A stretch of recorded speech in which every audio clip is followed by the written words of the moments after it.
بنا کر دنیا میں بھیجا۔ اللہ رب العزت کلام مجید میں ارشاد فرماتا ہے وَإِنَّكَ لَعَلَىٰ خُلُقٍ عَظِيمٍ، بے شک آپ اخلاق کے بلند مرتبے پر فائز ہیں۔ بے شک آپ اخلاق، جتنے بھی دنیا میں اخلاق ہے جو ہم اور آپ سمجھتے ہیں، یعنی کھانا، اٹھنا، بیٹھنا، باتیں کرنا، تجارت کرنا، لوگوں سے سمجھوتا کرنا، یہ جتنے بھی اخلاق ہم اور آپ سمجھتے ہیں، اس میں حضور اول درجے پر ہے۔ اس لیے کہ قرآن مجید میں اللہ رب العزت نے ارشاد فرمایا وَإِنَّكَ لَعَلَىٰ خُلُقٍ عَظِيمٍ، بے شک آپ تمام اخلاق پر، یعنی اخلاق کے جتنے بھی اوصاف ہم لوگوں نے بیان کیا، اللہ نے جتنے بھی اوصاف قرآن مجید میں ارشاد فرمایا، ان تمام اوصاف نے اللہ رب العزت نے اپنے محبوب کو تمام اخلاق کا مالک بنایا۔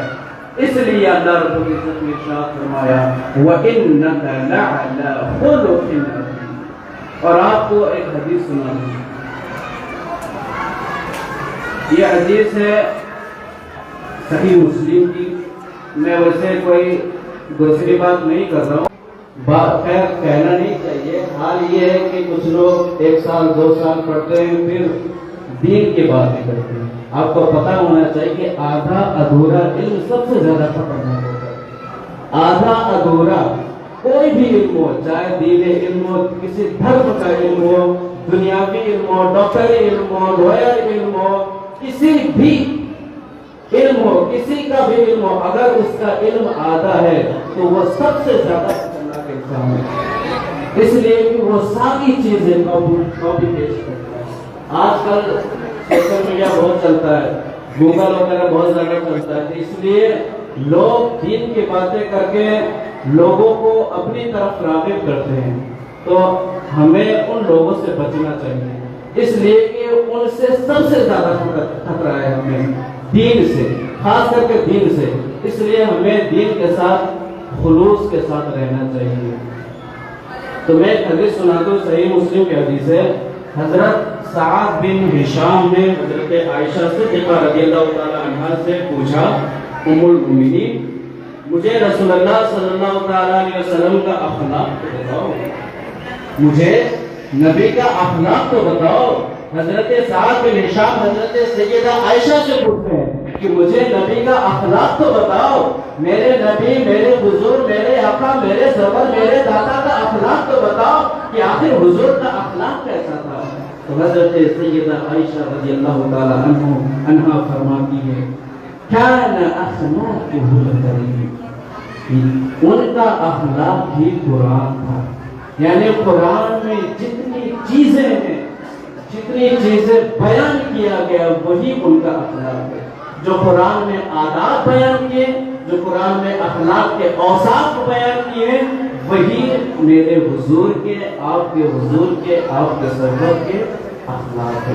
تو حضور کا اخلاق بہت بہت بہت بلند تھا، اتنا بلند تھا کہ حضور پیدا ہوتے ہی جب حضور حضرت حلیمہ رضی اللہ تعالی عنہ کے پاس گئے، یعنی حضرت حلیمہ نے جب حضور کو اپنے پاس لیا تو حضرت حلیمہ فرماتی ہے کہ میرے 2 بیٹے ہو گئے۔ کتنے؟ 2 بیٹے، ایک رضائی بیٹا اور ایک جو نسبی بیٹا۔ رضائی بیٹا یعنی حضور۔ تو حضور کا اخلاق حضرت حلیمہ بیان کر رہی ہے کہ حضور کا اخلاق پیدا ہوتے ہی اتنا بلند تھا کہ جب میں ان کو اپنے سینے سے لگاتی دودھ پلانے کے لیے تو وہ ایک پستان سے دودھ پیتے اور دوسرے پستان کو اپنے بھائی کے لیے رکھتے۔ یہاں سے حضور کا اخلاق آپ کو پتا ہونا چاہیے کہ آخر حضور کا اخلاق کتنا بلند تھا پیدا ہوتے ہی، حضور کا اخلاق کتنا بلند تھا پیدا ہوتے ہی۔ حضرت انس رضی اللہ تعالیٰ عنہ فرماتے ہیں حضور کے اخلاق کے بارے میں کہ میں نے ان کے پاس 10 سال خدمت کی۔ کس نے؟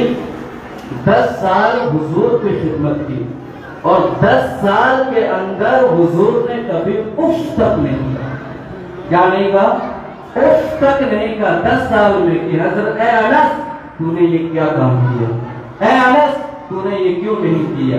یہ حضور کا اخلاق ہے کہ حضرت انس دن اور رات 24 آورس حضور کی خدمت میں رہے، لیکن کبھی حضور نے اف تک نہیں کہا، کبھی حضور نے یہ نہیں کہا کہ اے انس تو یہ کیوں کر رہا ہے، اے انس تو یہ کیوں کر رہا ہے، اے انس تو یہ کیوں کر رہا ہے۔ تو یہ حضور کا اخلاق تھا، یہ حضور کا اخلاق اتنا بلند تھا کہ 10 سال ان کے پاس کوئی خدمت کرنے کے باوجود حضور نے اف تک نہیں کہا، حضور نے کچھ نہیں کہا۔ یہ حضور کا اخلاق ہے۔ ہمیں اور آپ کو حضور کے اخلاق سے، حضور کی سیرت سے سیکھنا چاہیے کہ آخر حضور کا اخلاق کیا تھا، حضور کی سیرت کیا تھی، حضور کی زندگی کیا تھی۔ حضور اتنے صابر تھے، حضور اتنے صبر کرنے والے تھے۔ میں آپ کو ایک واقعہ بتاؤں، یہ بھی حدیث ہے، سارے واقعات نہیں ہیں، یہ بھی حدیث ہے۔ حضرت سیدہ عائشہ رضی اللہ تعالیٰ عنہا فرماتی ہے کہ ایک مرتبہ میں اور حضور باہر تشریف فرما تھے، تو اتنے میں کیا دیکھتی ہوں کہ حضرت فاطمہ تشریف لا رہی ہے۔ حضرت سیدہ عائشہ فرماتی ہے حضور دیکھیے آپ کی بیٹی، آپ کی لاڈلا، آپ کی لاڈلی بیٹی حضرت فاطمہ تشریف لا رہی ہے۔ حضور فرماتے آؤ بیٹی بیٹھو، کیا ہوا؟ تو حضرت فاطمہ کی کالی چادر پہ کچھ رکھا ہوا تھا۔ حضور نے پوچھا اے فاطمہ کیا رکھی ہوئی ہے، اے فاطمہ تو نے چادر پہ کیا رکھی ہوئی ہے؟ حضرت فاطمہ فرماتی ہے حضور کی گھر کی فقیری کا حال دیکھیے، حضور کا صبر دیکھیے۔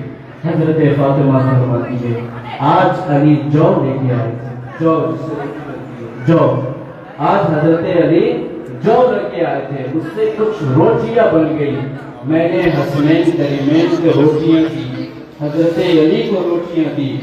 جب روٹی میرے پاس آئی تو مجھے آپ کا خیال آیا، مجھے آپ کی یاد آ گئی کہ میرے حضور نے کیا کھایا ہوگا، میرے حضور بھوکے ہیں یا پیاسے ہیں، میرے حضور نے کھانا کھایا۔ یہ حضرت فاطمہ فرماتی ہے تو میں آپ کے پاس آ گئی کچھ روٹیاں لے کے، تو حضور فرماتی ہے اے فاطمہ کتنے دن سے بھوکی ہو، اے فاطمہ کتنے دن سے بھوکی ہو؟ حضرت فاطمہ فرماتے ہیں حضور 3 دن سے بھوکی، کیا 3 دن سے بھوکی ہو۔ آؤ بھائی کچھ نہیں، میں میں بھی 5 دن کا بھوکا ہوں، آؤ بیٹی مل کے کھاتے ہیں۔ تو حضور حضرت فاطمہ سے فرماتے ہیں بیٹی مت گھبراؤ، یہ دنیا ہمارے لیے نہیں ہے، ہم صبر کرنے والے ہیں، ہم اس دنیا میں صبر کریں تو اللہ اس کا جزا دے گا، اللہ آخرت میں ہمیں جزا دے گا۔ یہ حضور کی حالت زندگی ہے، اور آج ہمارا حال اگر ہم فقیر ہو، اگر ہمارے پاس پیسہ نہ ہو تو ہم اپنی قسمت کو کہتے ہیں کہ ہماری بدقسمتی۔ آپ کو حضور کی حالت زندگی کا مطالعہ کرنا چاہیے، آپ کو حضور کی زندگی کی ہسٹری پڑھنی چاہیے کہ آخر حضور نے اپنی حالت زندگی کیسے گزاری، آخر حضور نے اپنی زندگی کیسے گزاری۔ پھر ایک اور واقعہ اسی پر میں بیان کرتا ہوں، واقعہ حدیث ہے۔ حضرت عمر فاروق رضی اللہ تعالیٰ عنہ حضرت صدیق اکبر کے پاس جاتے ہیں اور کہتے ہیں کہ اے صدیق اکبر کیا تمہارے گھر چولہا چلا ہوا ہے، یعنی تمہارے گھر کھانا بنا ہوا ہے؟ تو حضرت صدیق اکبر فرماتے ہیں کہ کھانا نہیں بنا ہوا، آؤ چلتے ہیں، آؤ چلتے ہیں سرور کی بات کرتے ہیں، آؤ چلتے ہیں اللہ کے محبوب کی بات کرتے ہیں۔ جب دونوں حضرتان حضرت صدیق اکبر حضرت عمر فاروق رضی اللہ تعالیٰ عنہما حضور کے پاس جاتے ہیں تو حضور گھر سے باہر نکلتے ہیں، حضور کہتے ہیں اے صدیق اکبر اے عمر فاروق کیوں آئے ہو؟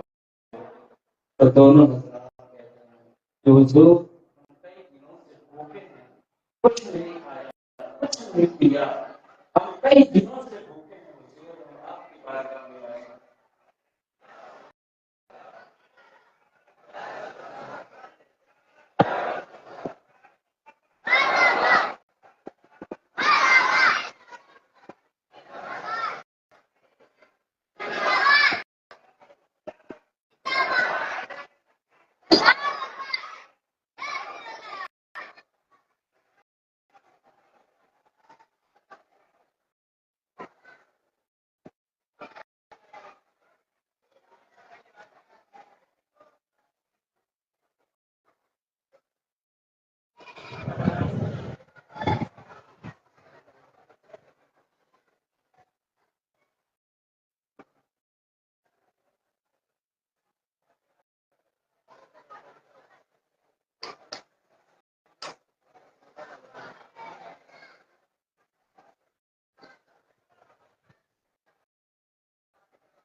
ایک منٹ دو شکر اللہ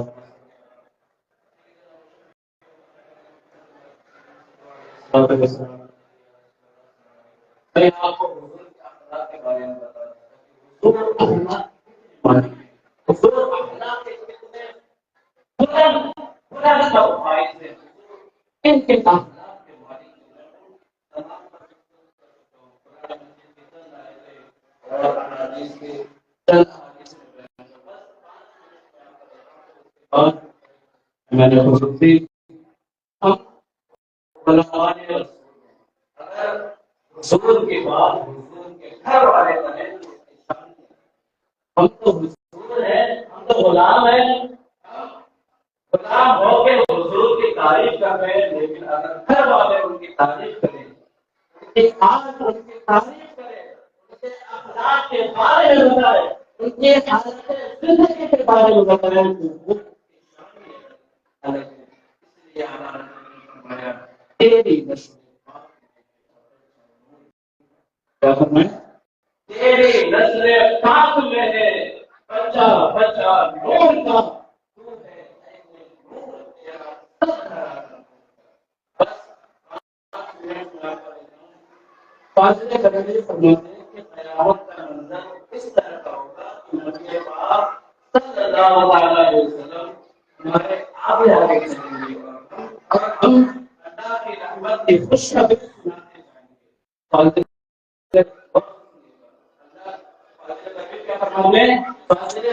فرماتے ہیں کہ قیامت کا منظر اس طرح کا ہوگا کہ نبی پاک صلی اللہ علیہ وسلم ہمارے آگے آگے چلیں گے اور ہمیں اللہ کی رحمت کی خوشخبری سناتے جائیں گے. اور جب حضور یہ خوشخبری سنائیں گے تو حضور کے لب آئے مبارک سے بھول گئے گی. اسی پر اللہ فرماتے ہیں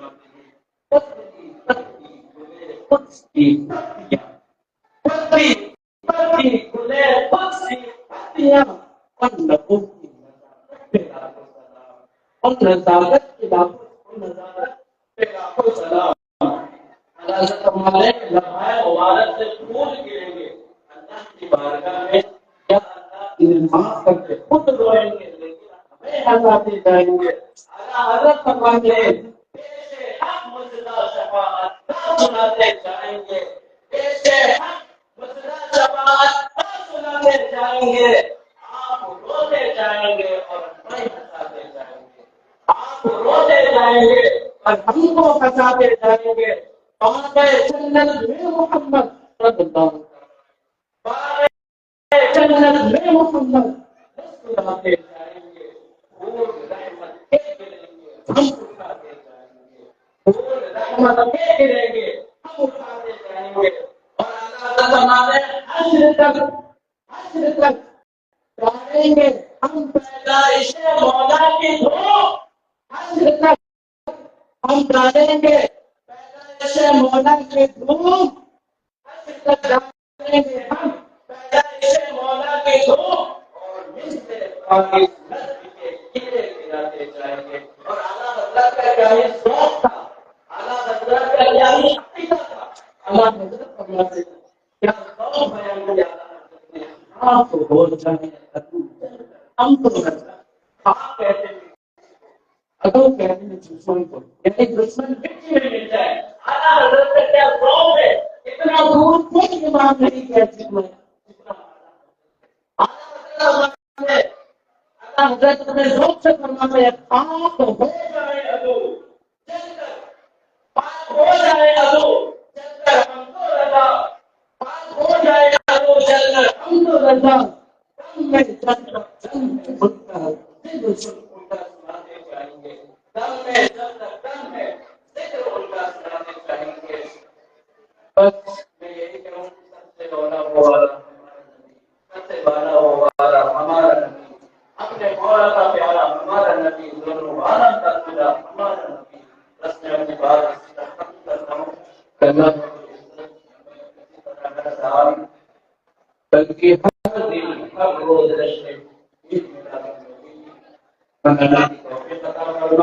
اور ہم جس مقصد سے یہاں پر بیٹھے ہوئے ہیں اللہ رب العزت اس مقصد میں کامیاب عطا فرمائے. اور اللہ ہمیں اس مجلس میں حاضر ہونے کی بار بار توفیق عطا فرمائے اور اللہ ہمارے گناہوں کو معاف عطا فرمائے کہ اگر ہم اپنے کچھ اس میں غلطیاں نہیں ہو سکتا ہے انسان میں غلطیاں ہو جاتی ہیں، اگر اس میں کچھ غلطیاں ہو تو اللہ رب العزت ہماری غلطیوں کو معاف عطا فرمائے۔ وآخر دعوانا ان الحمد للہ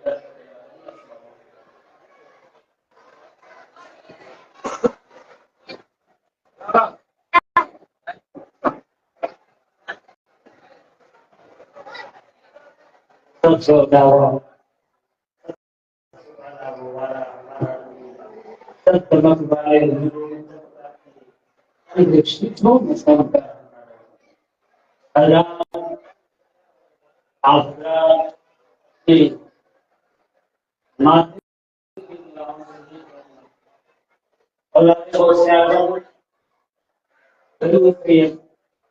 العالمین۔